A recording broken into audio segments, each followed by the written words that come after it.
주영석 기자의 뉴스 속으로. 우크라이나에서 정치 경험이 전혀 없는 41살 코미디언이 대통령 선거 결선 투표에서 재선을 노리던 현 대통령을 꺾고 승리했습니다. 기존 정치에 대한 염증을 느낀 국민들이 정치와 관계없는 코미디언을 대통령으로 뽑았는데 아무런 조직도 없고 또 공약도 불확실한 인물이 대통령으로 당선된 뒤에 이 우크라이나에 과연 이 국제사회의 관심은 집중되고 있지만은 이 우크라이나만의 이변으로 끝날지 아니면은 다른 나라들에게까지 영향을 미치게 될지 관심이 모아지고 있습니다. 주영석 기자. 네, 안녕하십니까. 네. 자, 이 우크라이나 대통령 선거 사실 국제적으로 크게 관심 받을 만한 선거가 아니었는데 네. 이번에는 이 당선된 후보가 워낙 특이하다 보니까 아주 대단한 관심의 대상이 되고 예, 있습니다. 그렇죠. 뭐 우크라이나가 뭐 미국 같은 나라는 아니니까 당연히 그런 정도의 관심은 아니고요. 그렇지만 이제 러시아와 유럽 사이에 있는 그런 글쎄 국가죠. 말이에요. 그래서 유럽의 가장 동쪽에 있는 국가라고 할 수 있기 때문에 뭐 그런 차원에서 어느 정도의 관심을 받는데 이 인구 6천만여 명의 우크라이나, 네. 이 우크라이나의 새 대통령이 코미디언이 됐습니다. 이 브로드미로 젤렌스키라는 이 국민의 종이라는 정당 후보가 총투표, 그러니까 첫 번째 1차 투표에서 1위를 차지해서 결선 네. 투표까지 간 끝에 결국 당선이 됐는데요. 1차 투표에 10명 정도의 대선 후보가 난립돼 있었습니다. 네. 그 중에 4명 정도가 이제 두 자리에서 득표를 했고요. 그 당선된 젤렌스키, 그리고 중도우파 페드로 포로센코 현 대통령입니다. 그리고 율리아 티모센코 역시 중도우파고요. 유리 보이코 중도좌파. 그래서 젤렌스키나 포로센코나 티모센코 이 세 사람은 좀 친서방적인, 그리고 보이코, 유리 보이코는 이제 친러시아적인 그런 후보였는데 이들 4명이 두 자리에서 득표를 했지만 그 중에서도 블로드미르 젤렌스키 이 코미디언과 페드로 포로센코 현 대통령 두 사람이 결선 투표에 갔는데 이 결선 투표에서 뜻밖에도 젤렌스키 코미디언이 73.2% 득표. 그래서 현 대통령 포로센코 25.3%를 얻은 현 대통령을 거의 3배 차이로 압도해 버렸습니다. 그래가지고 이 정말 그 대이변이라고 그럴까요? 네. 이 3위를 차지했던 티모센코도 전 총리였고요. 그러니까 네. 현 대통령 전 총리를 다 이 거물급 우크라이나의 거물 정치인들을 정치인들을 다 두고 물리치고 네. 그랬던 거예요. 현직 코미디언이 당선이 되는 정말 그 예상치 못했던 그런 대이변이 일어나서 큰 화제가 지금 되고 있는 상황입니다. 아무리 우크라이나라고 할지라도 네. 뭐 현직 코미디언이죠. 그리고 네. 정치를 해본 경험이 한 번도 없죠. 없어요. 배경도 없죠. 네. 이런 사람이 어떻게 대통령에 당선이 될 수 있었는지 네. 그게 참 의문이란 말이죠. 그렇죠. 네. 그래서 그걸 살펴보면 두 가지 정도로 볼 수 있는데, 하나 이 사람의 어떤 이미지, 연예인으로서의 어떤 이미지가 좋았다는 것, 그러니까 굉장히 좀 긍정적인 이미지를, 국민들에게 호감이 있는 국민 스타적인 그런 이미지를 가진 코미디언이었다는 게 하나 있고요. 또 하나는 우크라이나의 정치가 너무 국민들에게 정말 그 실망감을 실망감을 줬다. 줬다는 네. 거죠. 그러니까 정치인들에 대한 어떤 극도의 실망감이 정치를 안 한 사람에게 저 사람이 검증 100% 됐다고 보기 어려울 수도 있지만, 그러나 저 사람한테 한번 힘을 주자, 이렇게 이 기존 정치권에 대한 반발 심리 이런 게 이제 합쳐져 가지고 이 코미디언이 대통령에 당선되는 그런 또 기적을 일으켰는데, 이 젤렌스키 당선자를 좀 살펴보면 1978년 출생입니다. 그래서 네. 41살이고요. 우크라이나가 소련에 속해 있었던 시절에 중부 지역에서 태어난, 그러니까 소련의 사람으로서 태어났었죠. 이 유대인 출신입니다. 아버지 어머니가 다 이제 유대인이고요, 주이시고요. 올렉산드로 젤렌스키 아버지는 경제연구소 교수, 그리고 어머니 림마 젤렌스키는 공학자입니다. 그러니까 네. 부모들은 대단한 엘리트였고요. 그러네요. 네. 예, 그래서 엘리트 부모 밑에서 교육받고 키예프 국립경제대학교 법학과를 갔어요. 그 본인도 뭐 저 법학과를 할 정도면은 머리가 그렇죠. 있는 거죠. 맞아요. 기본적인 좋은 머리는 있고요. 거예요. 아무래도 네. 부모로부터 타고난 머리가 있을 테니까 공부 머리는 분명히 있었던 것 같습니다. 하지만 본인이 법학 공부에 그렇게 관심이 없었던 것 같아요. 그래서 17살부터 러시아 코미디 TV쇼에 출연해서 이름을 알렸고요. 그리고 이후에 러브 인 더 빅시티, 스바티 같은 그 우크라이나 TV 코미디 시리즈에서 활약하면서 본인의 커리어를 법학자가 아니라 이 연예인 쪽으로 이렇게 틀어버렸고, 그리고 이 사람이 결정적인 이제 스타가 된 게 2015년 드라마 국민의 종에 출연해서입니다. 그러니까 지금까지도 방영되면서 우크라이나의 국민 드라마라고 하는데요. 드라마 이름이 국민의 종이에요? 근데 이 드라마가 인기가 있으니까 이 드라마 이름은 아예 정당 이름으로 해가지고 자기가 출마했는데 네. 뭐 한국으로 치면 예를 들어서 뭐 무한도전이 인기 있으니까 무한도전을 당 이름으로 내걸고 나와서 당선이 된 그런 케이스라고 볼 수가 있는데 이 국민의 종이라는 드라마가 부패한 정권을 비판하는 그런 그 내용을 담고 있는데 이 드라마상에서 부패한 정권을 비판하는 영상을 SNS에 올려가지고 SNS에서 스타가 된 고등학교 교사 역할로 여기서 열연을 해서 그러니까 좀 정의로운 그런 인물로 나왔습니다. 네. 그러다 보니까 국민들로부터 굉장한 그 호감, 지지를 받았고요. 그런 지지를 바탕으로 2017년에 드라마 이름 그대로 국민의 종이라는 정당을 창당했고 2018년 12월에 대선 출마를 했고 결국 당선까지 이르는 그런 또 드라마 같은 상황을 만들어냈습니다. 그러니까 드라마로 이미지 메이킹을 한 거 아니에요? 그러니까 코미디 네. 프로그램도 어떻게 정말 뭔가 다 이렇게 연대가 좀 맞아가지고 그러게 그런 말이에요. 프로그램을 네. 하긴 했는데 어쨌든 코미디언으로 인기를 얻은 거 외에 네. 정치 경험도 전무하고 그렇죠. 아무것도 없단 말이에요. 네. 그런데 이런 사람이 당선될 네. 수 있었다.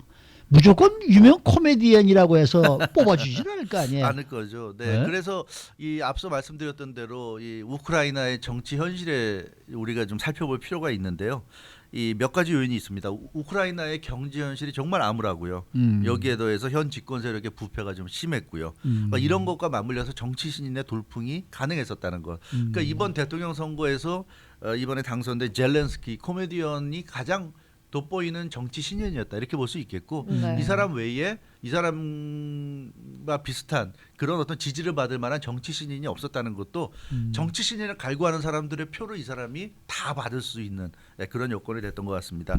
우크라이나가 지금 얼마나 안 좋냐면 그 지금 현재 유럽의 최빈국, 유럽에서 가장 가난한 나라라고 볼 수가 있는데 한때는 국내 총생산 GDP가 1,800억 달러를 넘어설 정도였는데 2015년에 절반 수준 901억 달러까지 떨어졌고요. 빈곤율이 지금 30.3%에 달한다고 하니까는요. 국민 10명 중에 3명이 빈곤층이라고 하니까 대단한 비율이고요. 2018년 작년에 물가 상승률이 9.8% 거의 10%가 치솟으니까 이건 뭐 정말 엄청난 물가 상승률이죠. 그래서 국제통화기금 IMF로부터 175억 달러 금융 지원을 받았습니다. 뭐 한국도 IMF 사태 때 기억하시겠지만 얼마나 힘들었습니까? 그렇군요. 그래서 우크라이나가 얼마나 힘들지 알 수 있을 것이고요.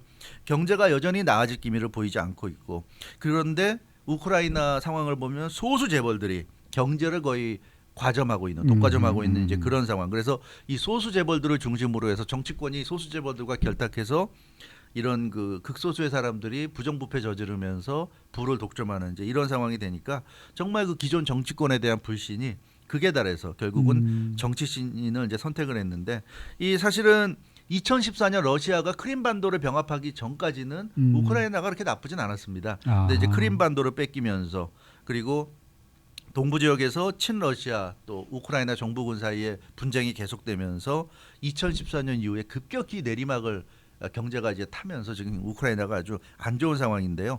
사실 우크라이나 국민들의 생각은 그렇습니다. 이 그 대통령에 당선된 볼로디미르 젤렌스키 코미디언이 사실은 정치적인 그런 그 어떤 능력을 보여준 적이 없고 그렇죠. 그 배경이 없기 때문에 이 사람이 어떤 국정 운영을 보여줄지는 예측 불허예요. 그렇죠, 한마디로 그렇죠. 굉장히 불투명한 사람인데 이제 문제는 현 대통령 포로셴코 재선을 노리고 이번에 도전했던 포로셴코 현 대통령이나 기존 정치인들이 그 사람들이 계속 대통령을 하고 그 대통령을 하면 어떤 모습을 보여줄지는 너무나 예측 가능하다는 거였죠. 네. 그러니까 그렇게 너무나 그 부정부패한 그런 예측 가능한 사람들을 뽑아주느니 차라리 불확실성은 택하겠다. 그러니까 너무나 100% 확실한 부정부패보다는 불확실성은 그 불확실성이 기존 정치인보다 더 나쁠 수도 있겠죠. 사실은 나쁠 수도 있겠지만 그러나 이제 우크라이나 국민들의 생각은 아무리 그래도 지금보다 더 나빠지게 하겠는가 하는 그런 생각으로 지금 이 불확실성, 이 정치적으로 어떤 모습을 보일지 가늠하기 어려운 코미디언을 선택하는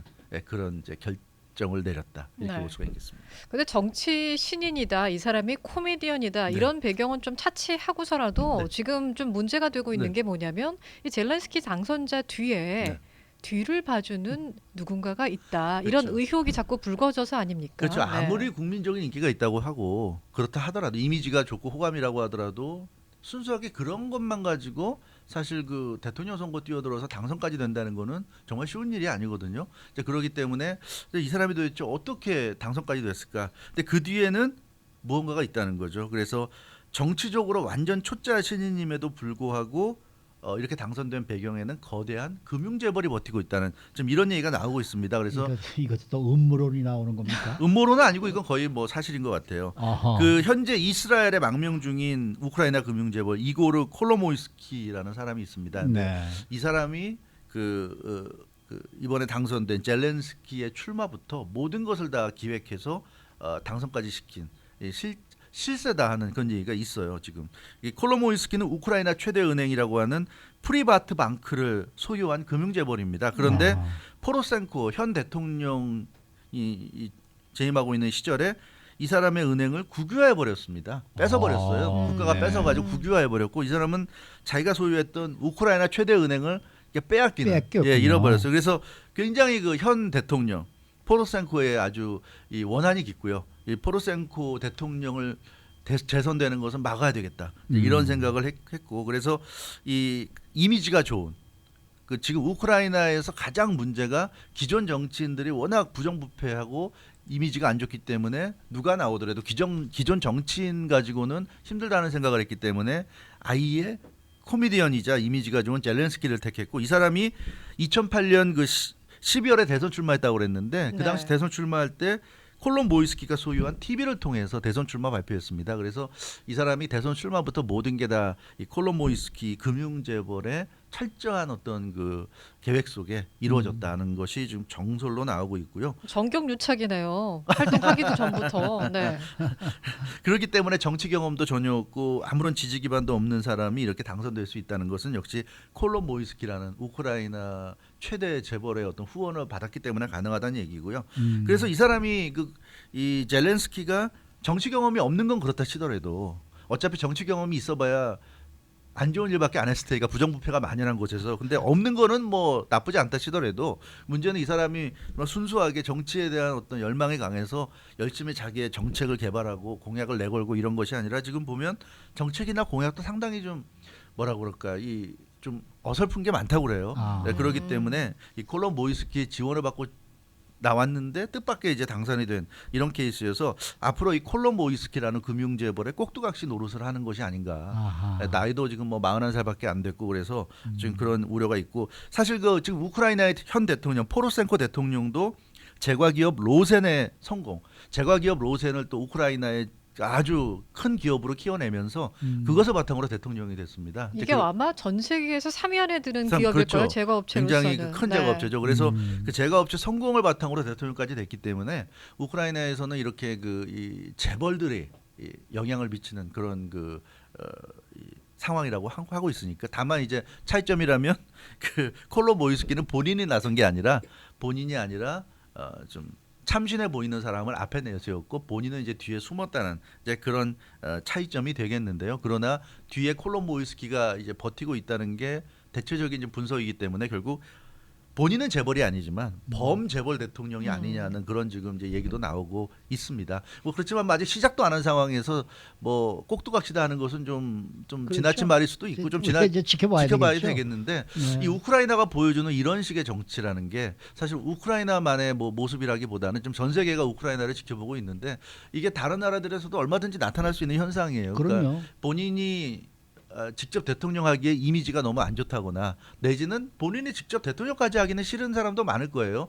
지금 트럼프 대통령이 이렇게 매일같이 공격받고 이렇게 모든 것을 지금 뭐라 그래 모든 하는 행동 하나하나 말하는 거 하나하나 다 비판의 대상이 되고 있는데 저렇게 대통령 내지는 아주 중요한 위치에 직접 나서기는 싫고 그러면 공격을 당하니까 뒤에서 조종하는 역할을 하면서 이렇게 그 정치에 관여를 하는 네. 이런 또 어떤 새로운 모델을 지금 우크라이나가 보여준 것이 아닌가. 이제 그런 차원에서 이게 또 많은 좀 논란이 되고 있고요. 지금 뭐 미국 같은 경우도 민주당에서 보면 뭐 젊은 30대 뭐 시장이 나와서 지금 또 돌포 일으키고 있다고 하는데 이제 그런 사람이 그것도 시도 뭐 아주 작은 소도시 잘 알 수 없는 뭐 인디애나주의 소도시의 시장이 나와서 아주 돌풍 일으키고 지금 있는데 시카고에서는 그 사람한테 가장 많은 정치 자금이 흘러가고 있고요. 그렇죠. 근데 그런 것들 보면 과연 그런 사람이 제대로 할 수 있을 것인가 또는 그런 사람이 될 경우에 또 이 뒤에서 그런 어떤 베테랑 정치인들이 좌지우지하는 것이 아닌가. 그 사람이 언론에 나와서 얘기하는 걸 보면 그 언론사들도 뭔가 좀 만만하게 생각한다는 느낌이 확 들어요. 보면은 그런 느낌이 들 정도로 인터뷰하는 할 때 어떤 태도라든가 자세라든가 이런 걸 보더라도 굉장히 좀 그런 느낌이 있는데 그런 걸 보면 이 정치 신인이 나오는 건 좋지만 또 이렇게 정치 신인이 나와서 잘못하면 또 기존의 정치 권력 또 경제 권력에게 흔들릴 수도 있다는 것을 보여주지 않을까 하는 그런 우려도 있고. 그러나 우크라이나는 이제 당선이 된 거니까 아직은 뭐 본격적으로 이 사람이 하는 대통령으로서 하는 일을 우리가 본 건 아니니까 또 지켜봐야 되겠지만 또 어떻게 보면 우크라이나가 새로운 정치 실험을 하는 게 아닌가 그런 점에서 국제사회에 많은 관심을 받고 있는 것 같습니다. 어쨌든 뭐 우크라이나의 국민들이 뽑은 대통령이니까 잘 되면은 우크라이나가 잘 되는 거고 잘못되면은 뭐 국민 탓이고 그런 거죠. 뭐 어떡하겠어요. 그러나 저는 우리 한국에서 만일에 코미디언이 나온다. 그래서 무한도전 당을 만들어서 나온다. 그럼 유재석 씨가 가능할까요? 글쎄요. 네. 수고 많으셨습니다. 주영석 기자였습니다.